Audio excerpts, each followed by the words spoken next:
So considerations when you transition, what are you going to eat? Well, you're getting great examples of what to eat here. You're seeing other people eat, so it's fantastic to come to supportive events like this to learn those things.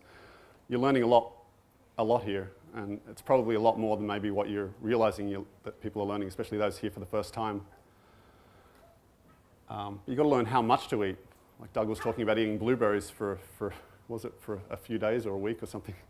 But how many blueberries would you have for a meal to be satisfied? It's a lot. Not many people know.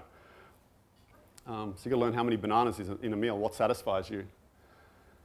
And at first you may count calories to learn that. I don't count calories ever now, but I know how many calories are in most things. You need to know how much to buy. You don't want to buy too much produce or it's going to go rotten. You need to know when to buy it, because if it's unripe, you go to the store to buy bananas and they're not ripe for 3 days or 5 days or 7 days, well, you're going to go hungry, right, if you don't have other food.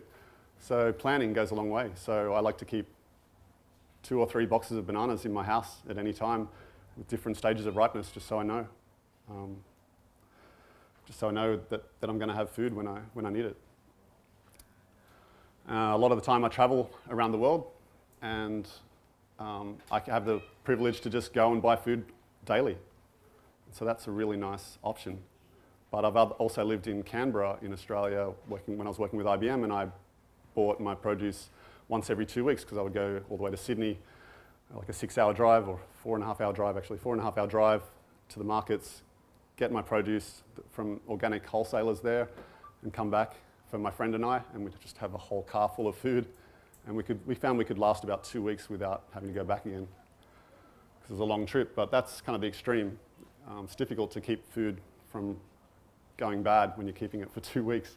Some things that doesn't work for.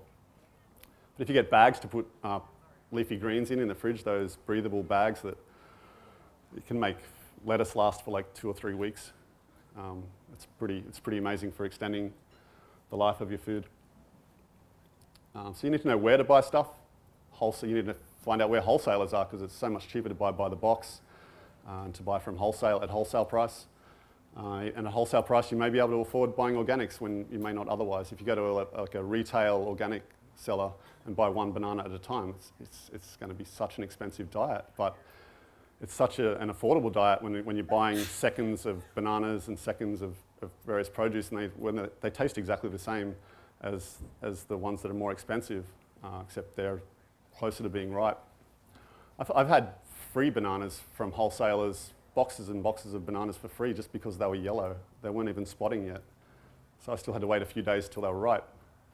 And they're giving them away for free, because by the time they sell them to the retailers, and then they're on their shelves, and then the consumer won't buy them because they're already yellow. It's just a mindset people have around the world. So buying from wholesalers gives you a lot of options to save money.